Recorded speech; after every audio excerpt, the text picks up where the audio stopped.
저는 오늘 우리가 함께 읽었던 전도서 7장 1절에서 14절 말씀을 가지고 참 지혜는 무엇인가 라는 제목으로 하나님의 말씀을 나누고자 합니다. 우리는 살아가다 보면 여러 가지 지혜들을 접하면서 살아갑니다. 그리고 처음에 그 지혜라는 것을 접하게 됐을 때 우리는 생각보다 많이 놀라게 돼요. 제가 개인적으로 느낄 때는 가끔씩 우리 교회에 전문가들이 좀 계시거든요. 건축하시는 분들도 계시고, 특별히 여기에 우리 송기성 집사님은 일주일에 한 번씩 교회 어항을 청소하러 오시는데, 그 어항 청소하시는 모습을 보면 우리 집사님만의 노하우로 청소를 하시는데, 그런 걸 보면 이렇게 청소하시는구나, 이렇게 하니까 이 작업이 되게 수월하구나 라는 것을 볼 때가 있습니다. 그만큼 세상은요 정말 여러 가지 지혜들이 모여 있는 곳이고, 그리고 그 지혜를 우리가 살아가다가 하나씩 발견할 때마다 우리도 모르는 사이에 기쁨을 발견하게 되고 행복하게 되는 그러한 세상이 아닌가 싶습니다. 지혜는 어떤 것에 대해서 옳고 그름을 빨리 깨닫거나 아니면 우리에게 조금 더 편리하게, 그리고 우리가 조금 더 수월하게 할 수 있도록 도와주는 것, 그것을 우리는 보통 지혜라고 합니다. 그래서 저는 우리가 읽었던 이 7장 말씀을 가지고 참 지혜에 대해서 좀 생각을 해보려고 해요. 그래서 오늘은 굉장히 지루한 설교가 될 것 같습니다. 오늘 저와 함께 지혜라는 늪에 한번 빠져보게 될 거니까 좀 피곤하시겠지만 각오하시고 한번 말씀으로 들어가면 좋겠습니다. 지난 시간에 제가 전도서 6장을 살펴봤었는데요. 혹시 6장의 말씀 내용이 기억나시나요? 저도 좀 가물가물합니다. 한 3개월이 돼가지고 제가 전도서 6장 설교를 한 지 3개월이 돼서 좀 가물가물한데, 오늘 그 6장의 전체 내용이 기억나지 않아도 괜찮아요. 6장 12절 말씀만 우리가 한번 같이 읽어보고 7장으로 넘어가려고 합니다. 12절 말씀 우리 함께 읽습니다. 시작. 헛된 생명의 모든 날을 그림자같이 보내는 일평생에 사람에게 무엇이 낙인지를 누가 알며 그 후에 해 아래에서 무슨 일이 있을 것을 누가 등이 그에게 고하리요. 6장 12절, 6장을 마무리하는 절이 방금 우리가 읽었던 절인데요. 여기에 보면 두 가지 질문이 나오는데요. 저는 오늘 그 두 가지 질문 중에서 첫 번째 질문에 좀 집중을 해보려고 합니다. 사람에게 무엇이 낙인지를 누가 알겠느냐라는 질문이 등장하고 있죠.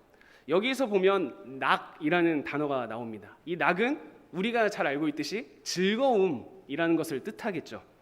이것을 히브리어로 보면요, 토브라는 단어를 쓰고 있습니다. 토브라는 단어는 좋다, 선하다라는 뜻을 가지고 있는데, 이 토브는요 성경에 있어서 굉장히 중요한 단어예요.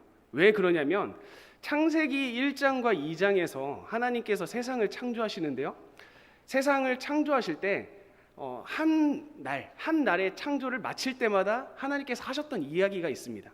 그 이야기가 무엇인지 아시나요? 보시기에 좋았더라. 그렇죠. 여기서 말씀하시는 보시기에 좋았다라고 했을 때 좋았다라는 단어가 토부입니다. 그러니까 토부라는 것은요, 하나님께서 보시기에 좋은 상태, 하나님께서 보시기에 선한 상태를 일컫는 단어이기도 한 것이죠.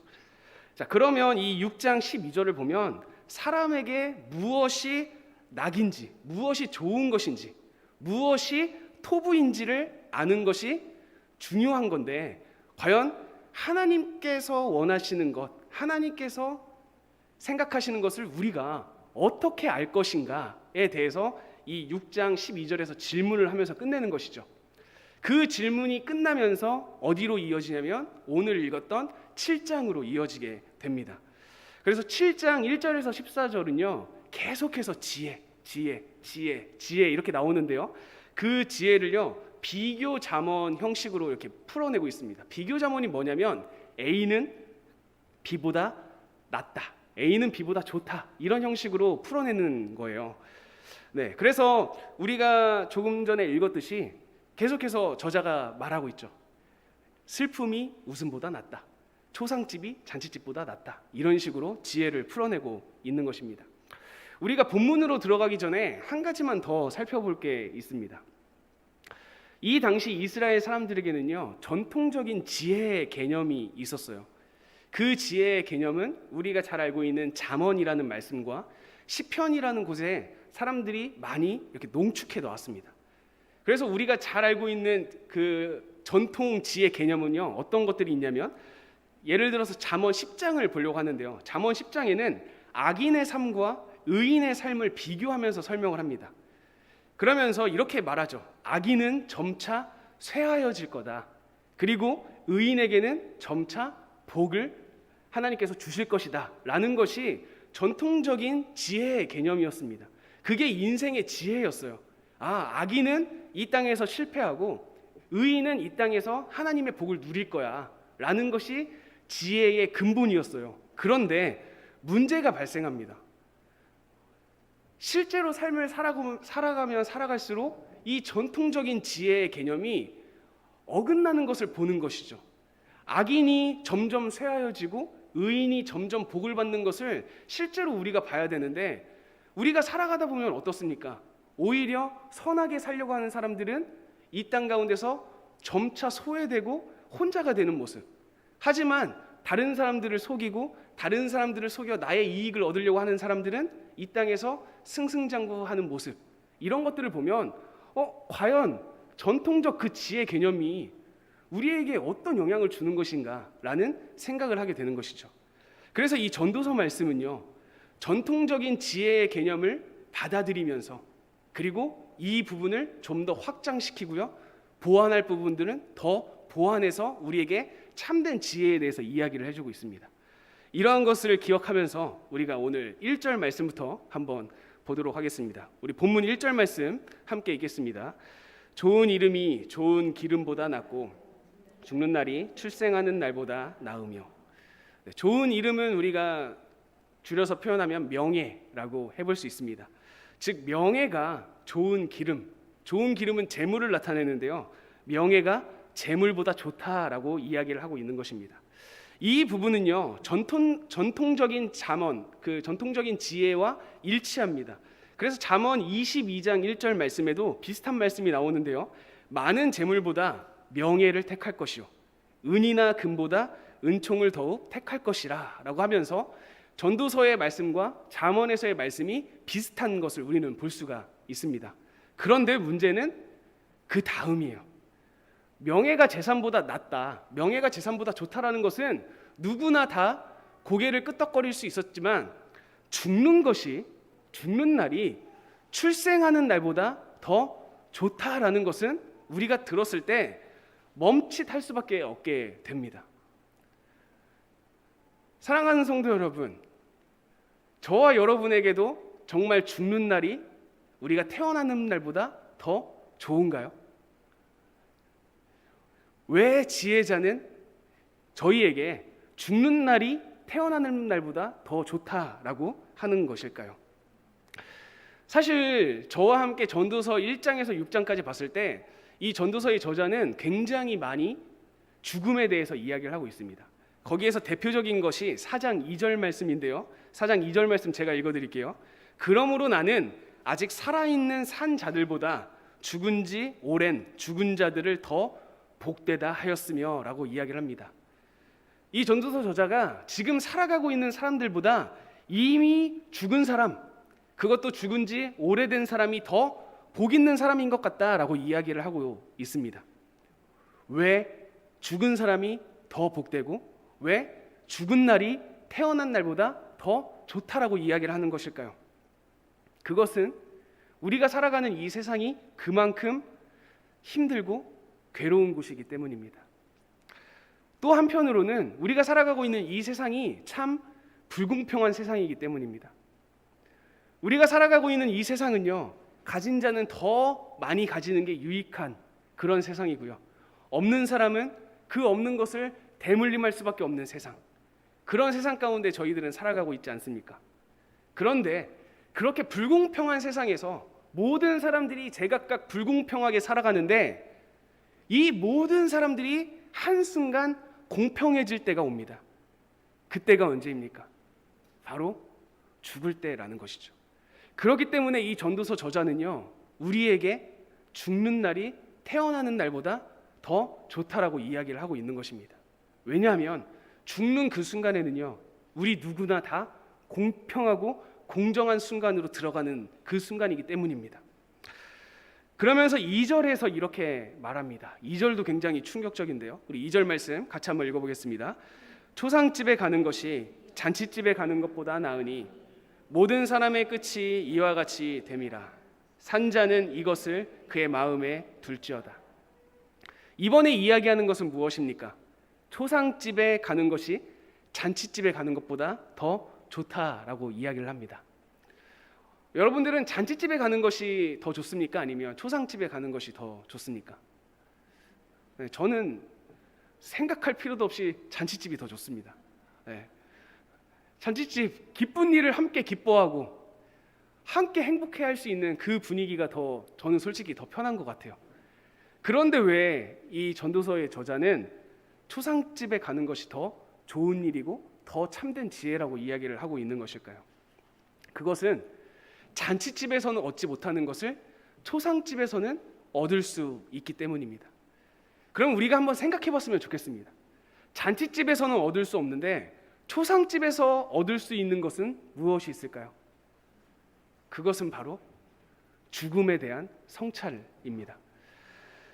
2절 말씀을 보면요, 모든 사람의 끝이 다 이와 같이 된다라고 말합니다. 이와 같이 된다라는 것은 죽는다라는 의미겠죠.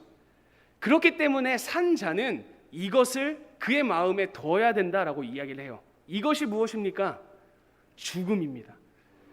초상집에 갔을 때 나도 역시 언젠가 그 때를 알지 못하지만 죽게 되는 인생이다라는 것을 깨닫기 때문에 초상집에 가는 것이 좋다라고 이야기를 하는 거죠.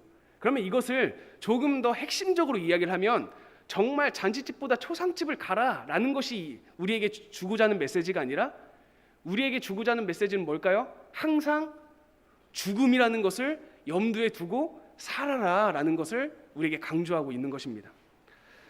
사실 여러분, 우리가 죽음에 대해서 어떤 생각을 가지고 있느냐에 따라서 우리의 삶은 완전히 바꿔집니다. 죽음이 끝이라고 생각하는 사람은 이 세상을 어떻게 살아갈까요? 한 번뿐인 인생, 내 모든 것을 쏟아부으리, 이러한 마음으로 살지 않겠습니까? 반면에 죽음은 끝이 아니라 새로운 시작이며 하나님께서 우리에게 주시는 선물이다라는 생각을 가지고 있는 저와 여러분들에게 오늘이라는 이 시간은 어떤 시간입니까? 우리도 한 번 사는 인생 다 쏟아부으리 라는 마음으로 살고 있습니까? 아니면 내가 어떻게 하면 더 보람차고 유익한 삶을 보낼 수 있을까? 이것을 고민하며 사는 삶입니까? 죽음을 염두에 두고 산다는 것은요, 우리의 전 삶의 모든 영역을 뒤바꾸는 것입니다. 그렇기 때문에 전도서 저자는 저희에게 이야기하는 거예요.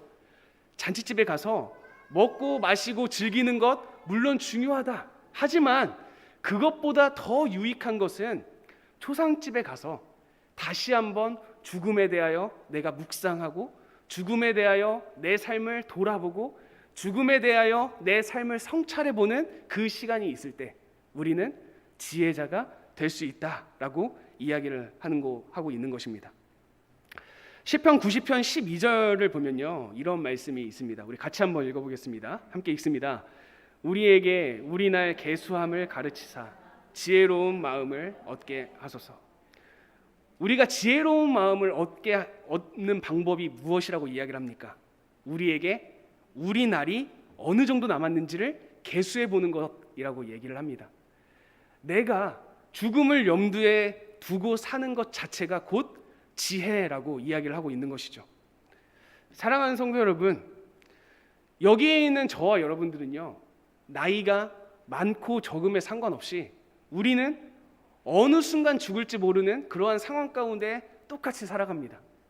그렇기 때문에요, 우리는요, 저도 여러분도 그리고 우리 학생들과 여기 있는 아이들까지도 우리 모두는 다 언제 죽을지 모르는 그 죽음이라는 상황을 염두에 두고 죽음을 생각하며 살아가야 됩니다. 그것이 곧 지혜인 것이죠. 이러한 지혜를 가지고 살아가는 저와 여러분이 되시길 예수님의 이름으로 간절히 축복합니다. 이어서 3절 말씀을 보겠습니다. 우리 3절 말씀도 같이 읽겠습니다. 슬픔이 웃음보다 나음은 얼굴에 근심하는 것이 마음에 유익하기 때문이니라.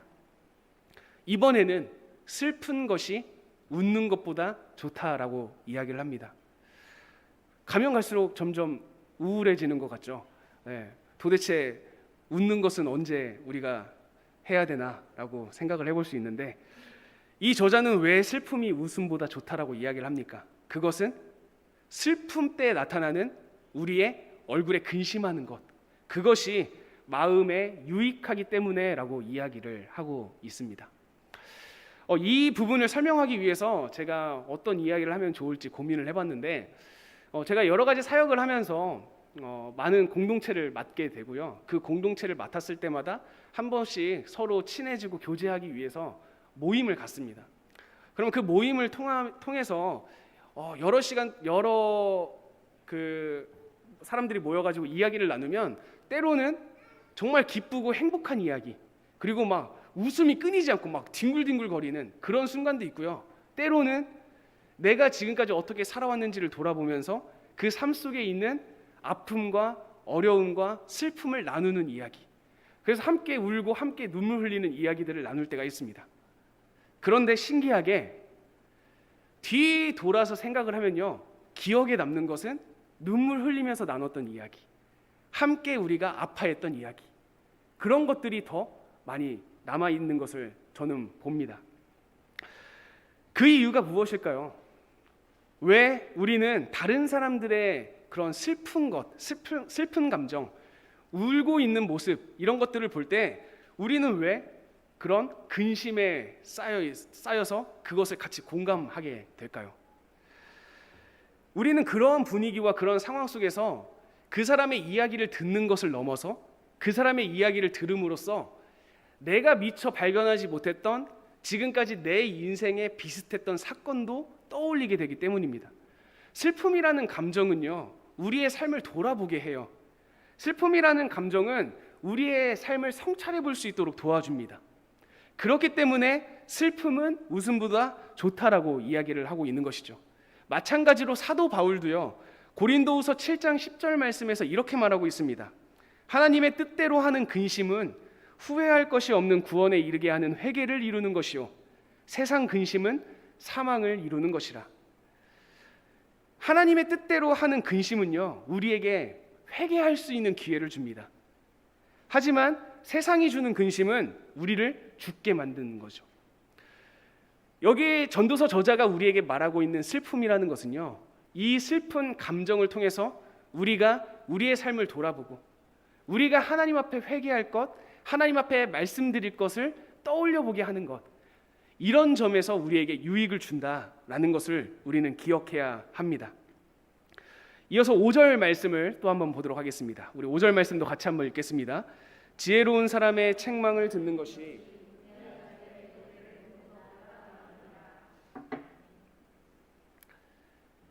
지혜로운 사람의 책망을 듣는 것이 어리석은 사람들의 노래를 듣는 것보다 낫다라고 이야기를 합니다. 사실 이 세상 가운데 책망을 듣는 것을 좋아하는 사람은 없을 것 같아요. 저도 책망을 듣는 게 좀 어색합니다. 물론 받아들이려고 노력은 하는데 그 순간만큼은 표정 관리가 잘 안 될 때가 있어요. 그런데 이 지혜자가 뭐라고 얘기합니까?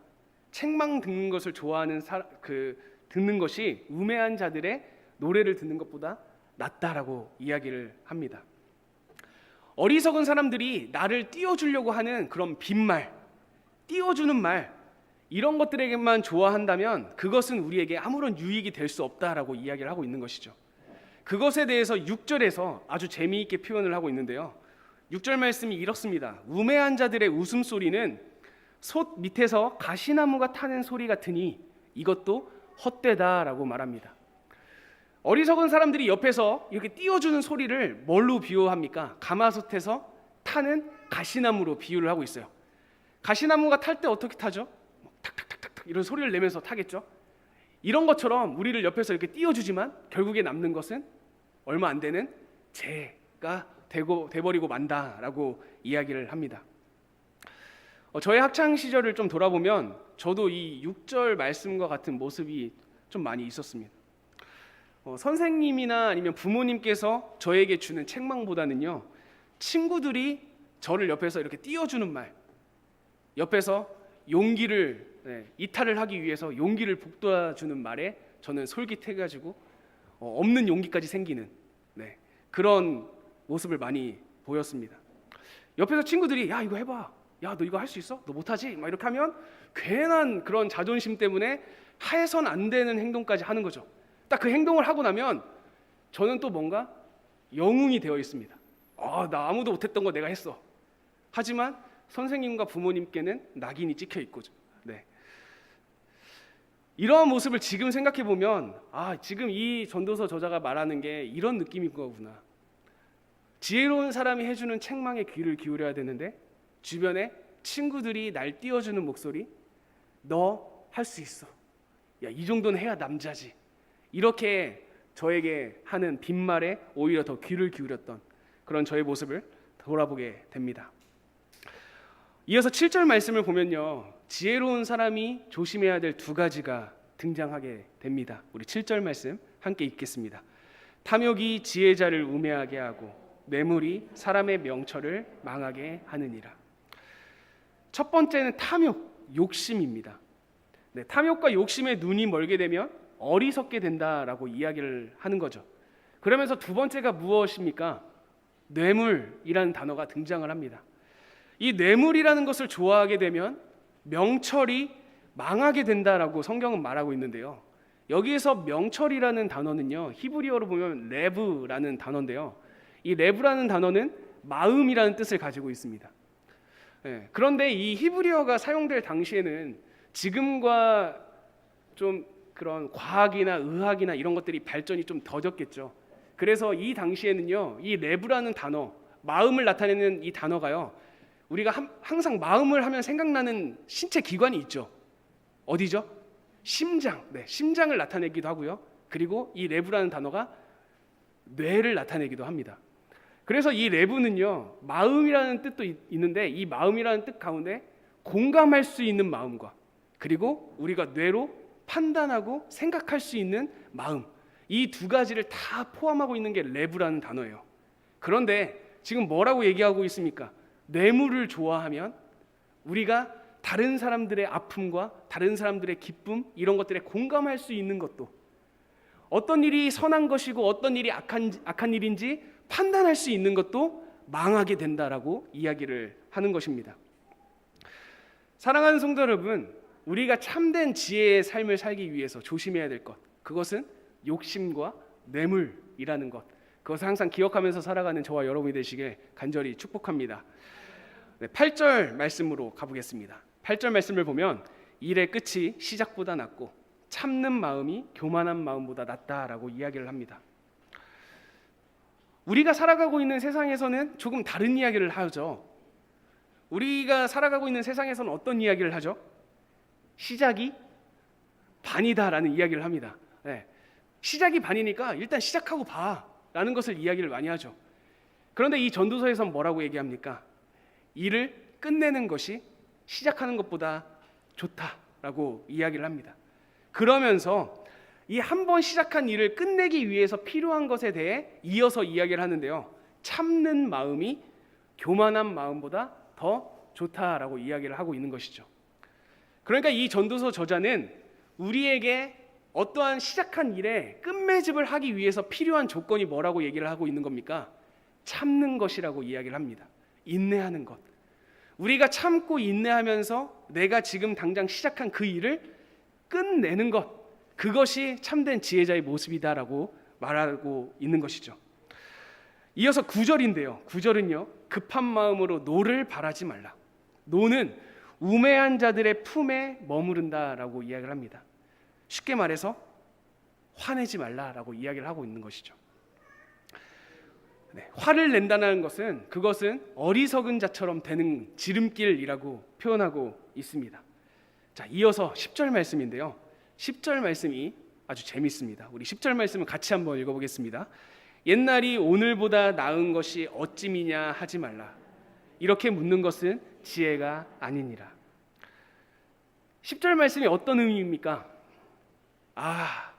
옛날이 더 좋았어 라는 말을 하지 말라라고 합니다. 그런데 저희는 굉장히 많이 하지 않습니까? 저 이런 거 되게 많이 합니다. 차라리 시작하지 말걸. 네, 이런 말 되게 많이 합니다. 왜 이렇게 됐을까? 그냥 건들지 말걸. 네, 근데 이미 건드렸잖아요. 이미 건드렸는데 저희는 항상 이미 건드렸던 그 사건을 후회하죠. 그런데 지혜자는 뭐라고 얘기합니까? 이미 건드리고 이미 지나간 옛날을 다시 추억하지 말고 다시 떠올리지 말라라고 이야기를 하는 거죠. 여러분, 이스라엘 백성들도요, 굉장히 많이 이런 모습들을 보여줍니다. 하나님께서 기껏 애굽에서 출애굽을 시켰는데, 출애굽을 한 다음에 어려움을 겪을 때마다 이 백성들이 내뱉었던 말이 뭐죠? 차라리 애굽에 있었으면 더 좋았을 걸. 항상 이렇게 얘기를 합니다. 애굽에서 자신들이 종살이를 했었음에도 불구하고 말이죠. 진짜 복 있는 사람은요, 과거를 추억하지 않습니다. 진짜 복이 있는 사람은요, 미래를 두려워하지 않습니다. 그리고요, 진짜 복 있고 진짜 지혜로운 사람은 지금 우리에게 주어져 있는 이 현재를 바라보고 살아갑니다. 그런데 우리는요, 과거를 굉장히 그리워합니다. 그리고 다가올 미래를 굉장히 두려워합니다. 그리고는 현재 우리에게 주어진 삶에 집중을 하지 못합니다. 그러면 우리가 어떻게 되는 것이죠? 과거와 현재와 미래를 모두 실패하는 것 아니겠습니까? 과거에 일어났던 일을 내가 그리워하고 미래를 두려워하고 현재를 집중하지 못한다면 우리는 내 인생의 모든 전 순간을 후회하는 것 아니겠습니까? 그러면 바뀌어야 됩니다. 어떻게 바뀌어야 됩니까? 과거를 통해 우리의 삶을 정비해야 되고요. 미래를 두려워하는 것이 아니라 우리가 오늘 주어진 하루를 최선을 다해 살아가면 다가올 미래도 현재다라는 마음으로 살아가는 것이죠. 그것이 지혜자의 모습이다라고 얘기를 하고 있는 것입니다. 네, 저희는 지금까지 여러 가지 지혜들을 살펴봤습니다. 순식간에 10가지를 살펴봤거든요. 네, 제가 한 가지씩 말씀드려볼게요. 명예가 재물보다 좋다. 죽는 날이 태어나는 날보다 좋다. 초상집에 가는 것이 잔치집에 가는 것보다 좋다. 그리고 슬픔이 웃음보다 좋다. 지혜로운 사람의 책망이 어리석은 사람의 노래보다 좋다. 탐욕과 욕심 그리고 뇌물은 지혜자의 눈을 가린다. 일의 끝이 시작보다 좋다. 참는 마음이 교만한 마음보다 좋다. 화를 내지 마라. 그리고 옛날이 더 좋았는데 라는 말은 하지 마라. 이렇게 우리는 10가지에 대해서 살펴봤는데요. 우리는 지금까지 굉장한 지혜를 좀 본 것 같아 라는 생각으로 이 자리에 앉아 계실 수도 있습니다. 그런데 오늘 본문의 12절에서요, 전도서 저자가 갑자기 지혜에 대한 태도를 바꿉니다. 우리 12절 말씀을 같이 한번 읽어보겠습니다. 지혜의 그늘 아래에 있음은 돈의 그늘 아래에 있음과 같으나 지혜에 관한 지식이 더 유익함은 지혜가 그 지혜 있는 자를 살리기 때문이니라. 자, 여기서 굉장히 좀 재미있으면서 중요한 단어가 한 가지 등장하는데 그 단어는 그늘이라는 단어입니다. 여러분, 그늘은 우리가 보통 무엇을 그늘이라고 이야기를 하죠? 어떠한 실체가 있고요. 그리고 그 실체가 빛에 비춰집니다. 그럼 우리는 그것을 그림자라고 하죠. 그 그림자들이 모인 곳을 우리가 뭐라고 합니까? 그늘이라고 합니다. 그러면 그늘은 이 실체입니까? 아니면 이 실체를 보여주는 가짜입니까? 가짜라는 거죠.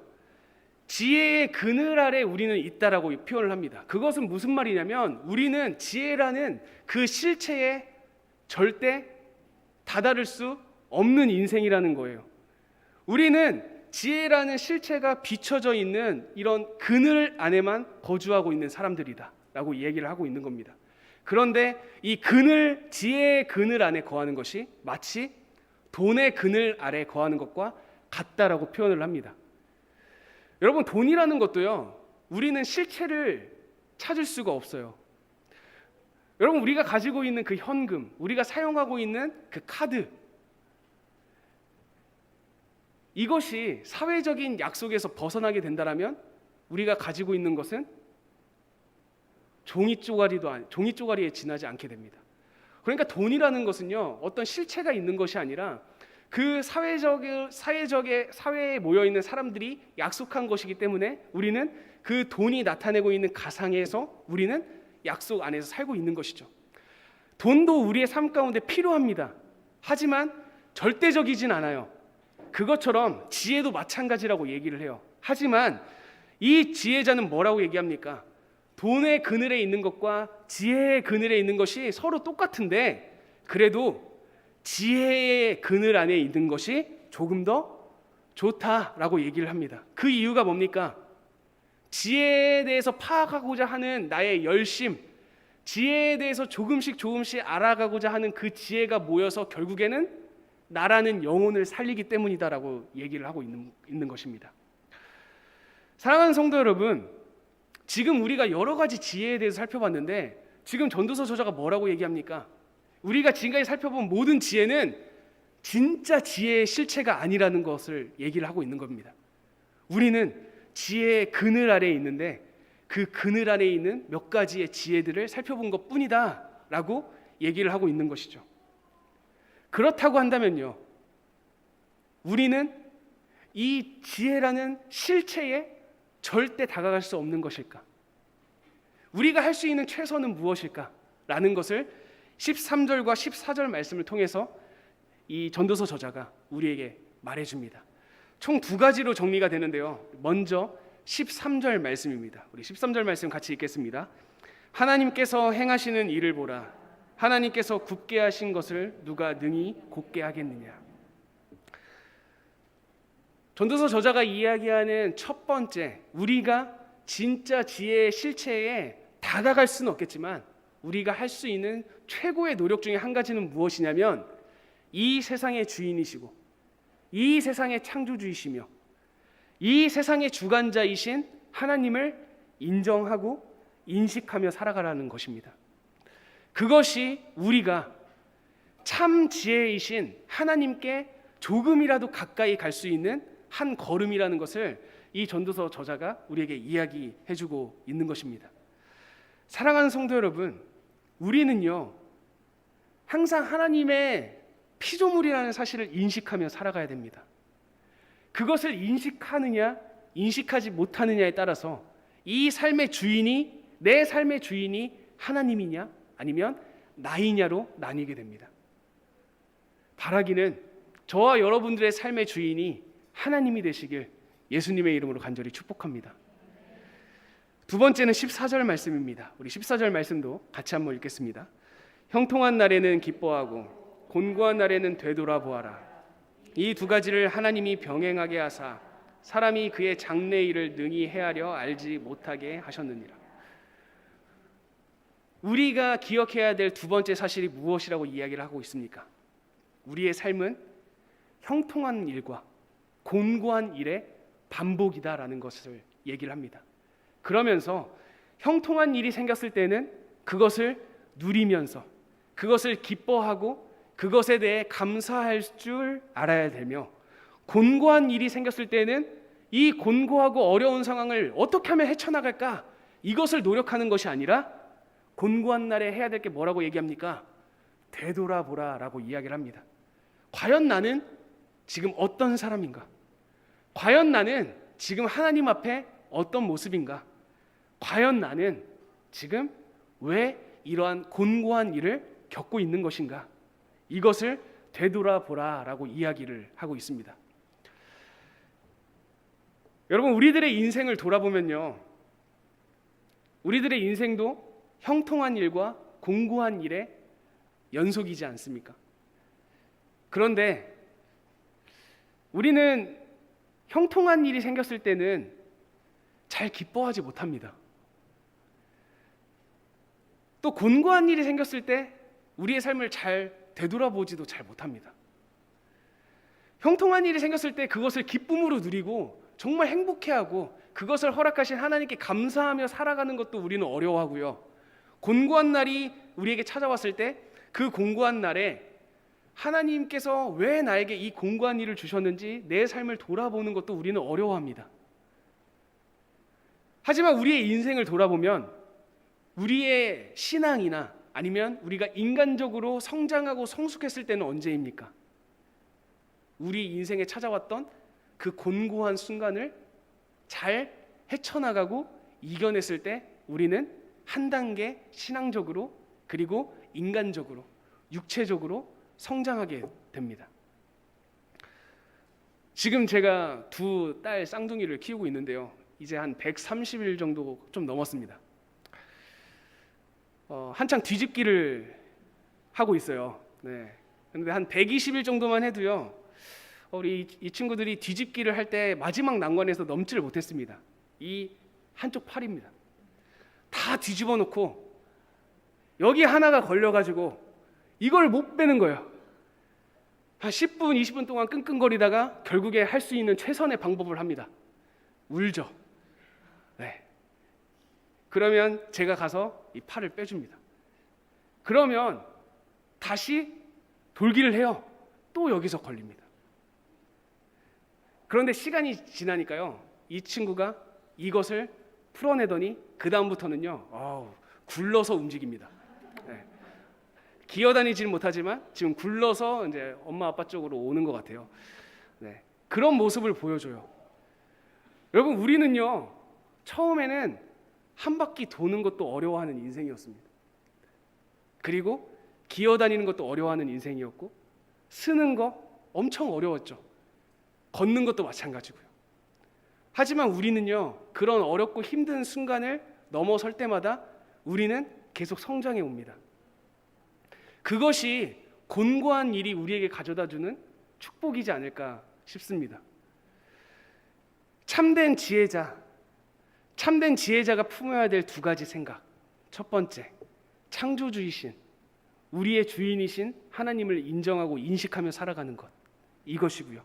두 번째는요, 우리의 삶에서 반복되는 형통한 일과 곤고한 일 속에서 형통한 일이 주어졌을 때는 우리가 다 함께 기뻐하고 축하해 줄 수 있고, 곤고한 일이 찾아왔을 때는 함께 울어주고 함께 아파해 줄 수 있는 것, 또한 그 일을 통하여서 내 신앙과 내 삶을 돌아보는 것, 그것이 우리가 실체에는 다가갈 수는 없지만 참 지혜이신 하나님께 조금이라도 가까이 갈 수 있는 최선의 방법이라는 것을 오늘 전도서 저자가 이야기해 준다는 것을 기억하며 살아가는 저와 여러분이 되시길 간절히 축복합니다. 사랑하는 성도 여러분, 우리 주변에 있는 모든 성도들이 형통한 일과 곤고한 일을 겪으면서 살아갈 것입니다. 우리 성도들 중에서 형통한 일을 겪게 된다면 우리가 기뻐하는 마음으로 함께 축하했으면 좋겠습니다. 다른 사람, 저 사람은 이렇게 돼서 배 아파하는 것이 아니라 함께 축하하고 그 기쁨을 나눌 수 있는 그런 교회. 어려운 일이 생겼을 때 그 어려움도 함께 어려워하고 함께 울어줄 수 있는 그런 교회. 그런 교회가 되길 간절히 축복합니다. 우리는 지금 굉장히 어려운 시기를 살아가고 있죠. 코로나19라는 시기. 또 한편으로 보면 지금 시기가 굉장히 곤고한 시기라고 생각이 됩니다. 이 시기에 참된 지혜자를 꿈꾸는 우리가 해야 되는 일은 무엇이겠습니까? 우리의 삶을 돌아보는 것입니다. 내 신앙을 돌아보는 것이고요. 내 모습을 돌아보는 것이고 나와 하나님과의 관계를 돌아보는 것입니다.